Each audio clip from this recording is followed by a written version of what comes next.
বিশ্বনাথ ঘোষ ফুটবলে আবার ফিরেছেন। বাংলাদেশের লর্ড যারা আছেন জাতীয় দলে তাদের জন্য দুশ্চিন্তার কারণ হতে যাচ্ছেন আবারও বিশ্বনাথ ঘোষ। বিশ্বনাথ ঘোষ বাংলাদেশের একটা পরিচিত নাম, বাংলাদেশের ডিফেন্স লাইনে একটা আস্থার প্রতীক। যারা হামজা আসার আগে ফুটবল দেখতেন তারা রীতিমতো সবাই জানতে পারেন যে বিশ্বনাথ ঘোষ কে বা বাংলাদেশ দলের জন্য কি করেছেন বা তিনি কেমন মাপের ফুটবলার। যারা হামজা আসার পর থেকে ফুটবল দেখছেন তারা হয়তো বিশ্বনাথ সম্পর্কে খুব একটা ভালো ধারণা রাখবেন না। আমি তাদেরকে ছোট করছি না, কিংবা ফুটবলে আপনি যখন ভালো সময় দেখেন তখন আসতেই পারেন। তবে বাংলাদেশ ফুটবল নিয়ে সব সময় যারা ছিলেন তারা জানেন বিশ্বনাথ ঘোষ কোন মাপের ফুটবলার বা বাংলাদেশ দলের জন্য তিনি কি কি করেছিলেন। তো আপনারা সবাই জানেন যে বিশ্বনাথ ঘোষ ১.৫ বছর পরে ইনজুরি কাটিয়ে এখন হচ্ছে বসুন্ধরা কিংস ভার্সেস আবাহনীর ম্যাচে বসুন্ধরা কিংসের জার্সি গায়ে আবার স্কোয়াডে ডাক পেয়েছেন। একাদশে থাক বা না থাক, কিন্তু তিনি স্কোয়াডে ডাক পেয়েছেন, ফুটবল আবার ফিরেছেন। এটা কেন বাংলাদেশের জন্য এত বড় সুসংবাদ হতে পারে, কিংবা বাংলাদেশ জাতীয় দলে এটার কি ইমফেক্ট পড়তে পারে, জাতীয় দলে কেন বিশ্বনাথ ঘোষকে এত দরকার, সেটাই বলবো আজকের ভিডিওতে। আপনি বলেন যে বিশ্বনাথ ঘোষ ফিরেছে, আমরা সবাই জানি, নিউজটা তো সবাই জানি, কিন্তু তাকে নিয়ে তো মাতামাতির কি আছে, কিংবা তাকে নিয়ে তো ভিডিও বানানোর কি আছে, আপনিই বা কেন বানাচ্ছেন?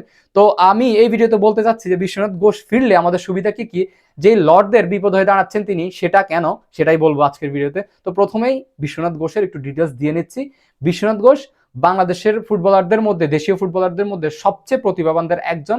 যখন হামজা চৌধুরী আসার আগে বাংলাদেশের যখন দুর্দিন ছিল, তখন স্রোতের বিপরীতে আনিসুর রহমান জিকো এবং বিশ্বনাথ ঘোষ ছিলেন অনন্য। তারা দুজনই বাংলাদেশ পুরো দল যখন খারাপ খেলতেন তখন এই বিশ্বনাথ ঘোষ ভালো খেলে যেতেন, ডিফেন্স লাইনে দেওয়াল হয়ে দাঁড়াতেন, আরেকজন আনিসুর রহমান জিকো গোলবারের নিচে আস্থার প্রতীক হয়ে দাঁড়াতেন। তো এই বিশ্বনাথ ঘোষ কেমন মাপের ফুটবলার ছিলেন এটা আমি হয়তো যারা ফুটবল দেখেছেন আগে তাদেরকে বোঝানো লাগবে না। বেশিরভাগ জনের মতে বিশ্বনাথ ঘোষ বাংলাদেশের ডিফেন্স লাইনে সবচেয়ে সেরা ফুটবলার, কিংবা ডিফেন্স লাইনের সবচেয়ে ইতিহাসের সেরা ফুটবলার বিশ্বনাথ ঘোষ।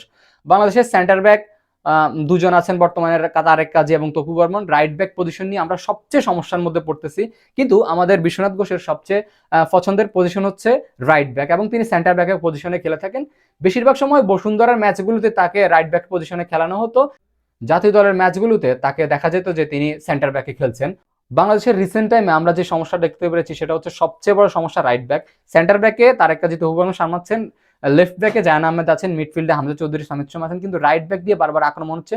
এই যে সিঙ্গাপুর ম্যাচে, এই যে হংকং ম্যাচে, এই যে ভারতের সাথে যে ম্যাচটা ড্র হয়েছে, এশিয়া কাপের অলমোস্ট ম্যাচে আমরা দেখেছিলাম যে রাইট ব্যাক দিয়ে আক্রমণ করে গোল হয়ে যাচ্ছে, আক্রমণ তৈরি হচ্ছে রাইট ব্যাক থেকে। তো বাংলাদেশের রাইট ব্যাক পজিশন তাকে আটকাতে পারছে না। সিঙ্গাপুরের বিপক্ষে শেষ ম্যাচটা, শেষ গোলটা যেটা হয়েছে সেটার মধ্যে হচ্ছে আমাদের সাদুদ্দিন রাইট ব্যাক যিনি ছিলেন তিনি হচ্ছে বলটা ব্লান্ডার করেছিলেন, তার পায়ের পাক দিয়ে বল ঢুকে গোল হয়ে গেছিল। আমরা সবাই জানি সাদুদ্দিন আসলে একদিন ভালো একদিন খারাপ পারফর্ম করতে পারতেছে না, ধারাবাহিক না। এই যে এই সমস্যাটার সবচেয়ে বড় সমাধান হচ্ছে বিশ্বনাথ ঘোষ। বিশ্বনাথ ঘোষ বেশিরভাগ বাংলাদেশি ফুটবল সমর্থক এবং বাংলাদেশি ফুটবল গবেষকদের মতে তিনি হচ্ছেন বাংলাদেশের ইতিহাসে সেরা রাইট ব্যাক।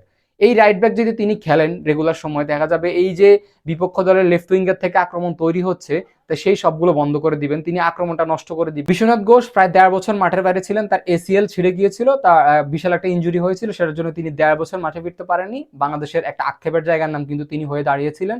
এরপরে এখন আবার তিনি আজকে যে বসুন্ধরা এবং আবাহনীর ম্যাচে বসুন্ধরা কিংসের স্কোয়াডে ডাক পেয়েছেন। একাদশে থাকবেন কি থাকবেন না সেটা পরের ব্যাপার, তবে তিনি যদি মার্চের আগে তার ফর্মে ফিরতে পারেন কিংবা তার ছন্দে ফিরতে পারেন, তাহলে আমার মনে হয় তিনি সিঙ্গাপুরের বিপক্ষে এশিয়া কাপের কোয়ালিফায়ার যে শেষ ম্যাচটা আছে সেখানে কিন্তু বিশ্বনাথ ঘোষের রাইট ব্যাক পজিশনে আসাদুদ্দিনের পরিবর্তে বিশাল একটা সুযোগ থাকবে। কারণ তার মতো ফুটবলার যদি রাইট ব্যাক পজিশনে খেলে থাকেন তাহলে বাংলাদেশের ডিফেন্স লাইন খুব একটা শক্ত পজিশনে দাঁড়াবে। তিনি কারো কারো মতে, বললাম তো বেশিরভাগ জনের মতে, বাংলাদেশের সেরা ডিফেন্ডার।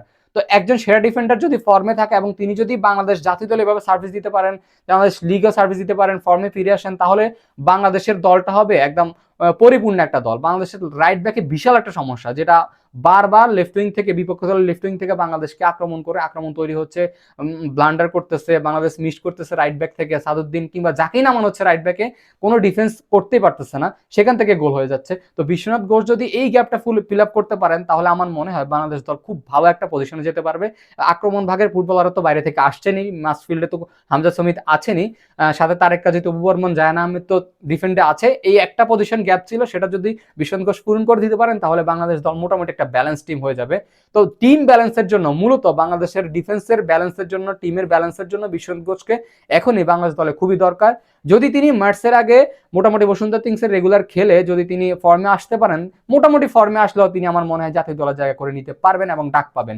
তো আমার মতো আপনারাও বিশ্বনাথ ঘোষকে পছন্দ করেন কিনা অবশ্যই কমেন্ট বক্সে জানিয়ে দিন, এবং তার কামব্যাকের জন্য তাকে উৎসাহিত জানিয়ে এবং তাকে কংগ্রেচুলেশন জানিয়ে অবশ্যই কমেন্ট করে জানাবেন, এবং তাকে ভালো লাগে থাকলে ভিডিওটি শেয়ার করে সবার মাঝে ছড়িয়ে দিবেন। আমরা তাকে আগের মতোই দেখতে চাই, বাংলাদেশের সেই ডিফেন্স লাইনের সেই দেয়ালকে দেখতে চাই, বাংলাদেশ জাতীয় দলের জার্সি গায়ে আবার তাকে দেখতে চাই খুব তাড়াতাড়ি। এ বলেই শেষ করছি, ধন্যবাদ, আসসালামু আলাইকুম।